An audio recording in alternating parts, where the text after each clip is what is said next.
കഴക്കൂട്ടത്തെ സംബന്ധിച്ചിടത്തോളം ഓൾറെഡി RSSൻ്റെ ഒരു ഏരിയയാണ്. അത്യാവശ്യം നല്ല സംഘടനാ വർക്ക് നടക്കുന്ന സ്ഥലങ്ങളാണ് കഴക്കൂട്ടം മണ്ഡലത്തിലെ വിവിധ സ്ഥലങ്ങൾ.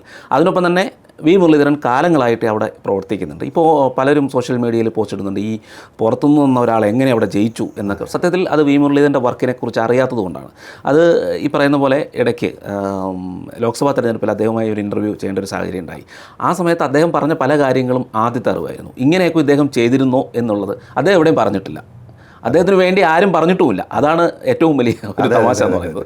അദ്ദേഹത്തിന് വേണ്ടി ഇതൊന്നും ആരും പറഞ്ഞില്ല. അദ്ദേഹം ചെയ്ത കാര്യങ്ങൾ പലതും കേട്ടിട്ട് ഇത്രയും കാര്യങ്ങൾ അവിടെ താഴെത്തട്ടിൽ അദ്ദേഹം ചെയ്തു എന്നുള്ളത് ഒരു അത്ഭുതമായി. കഠിനാധ്വാനത്തിൻ്റെ തീർച്ചയായും കഠിനാധ്വാനത്തിൻ്റെ വിജയം തന്നെയാണ്. ഈ പറയുന്ന പോലെ പെട്ടെന്ന് ഒരാൾ ഇറങ്ങി വന്ന് ജയിക്കുമെന്നും ആയിരുന്നു. കടകംപള്ളിയെ പോലുള്ള ഒരു അധികായനെയാണ്. അതെ അതെ, തീർച്ചയായിട്ടും താഴെത്തട്ടിൽ നല്ല പ്രവർത്തനങ്ങൾ അത് പല രീതിയിൽ അത് കൃഷി അങ്ങനെ കാർഷിക ഗ്രൂപ്പുകൾ അങ്ങനെയൊക്കെ ഉണ്ടാക്കിയിട്ടുണ്ട്.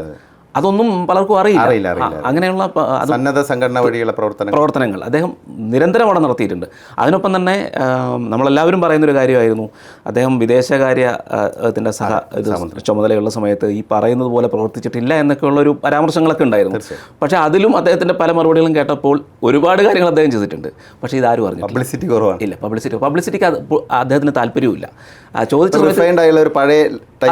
അദ്ദേഹത്തോട് ചോദിച്ച സമയത്ത് ഇതൊന്നും അങ്ങനെ ഇതൊക്കെ നമ്മൾ ചെയ്യേണ്ട കാര്യങ്ങൾ, ഇതൊക്കെ ഇത്ര പറഞ്ഞു നടക്കാൻ എന്താ, ഇങ്ങനെ തന്നെയാണ് മറുപടി പറഞ്ഞത്. അപ്പോൾ നമ്മൾ മനസ്സിൽ വിചാരിക്കും ഇങ്ങനെ പറഞ്ഞാൽ എങ്ങനെയാണ് വോട്ട് കിട്ടുക? കാര്യം ജനങ്ങൾ എന്ന് പറയുന്ന അറിഞ്ഞല്ലേ വോട്ട് ചെയ്യുള്ളൂ. റീൽസിൻ്റെ രാഷ്ട്രീയം നിറഞ്ഞ ഒരു കാലഘട്ടമാണ്. അദ്ദേഹത്തിൻ്റെ ഒരു സ്വഭാവം അങ്ങനെയാണ്. പക്ഷേ തീർച്ചയായിട്ടും താഴെത്തട്ടിലുള്ള പ്രവർത്തനം കൊണ്ടാണ് ഈ ഒരു വിജയം സാധ്യമായത്. അതിനൊപ്പം തന്നെ നേരത്തെ നമ്മൾ പറഞ്ഞ പോലെ ഈ പറയുന്ന ചെയ്ത കാര്യങ്ങൾ കുറച്ചുകൂടി ജനങ്ങളിൽ എത്തിയിരുന്നെങ്കിൽ അദ്ദേഹം വൻ ഭൂരിപക്ഷത്തിൽ ജയിച്ചത്. അതാണ് അവിടുത്തെ അദ്ദേഹത്തിൻ്റെ പ്രവർത്തനം.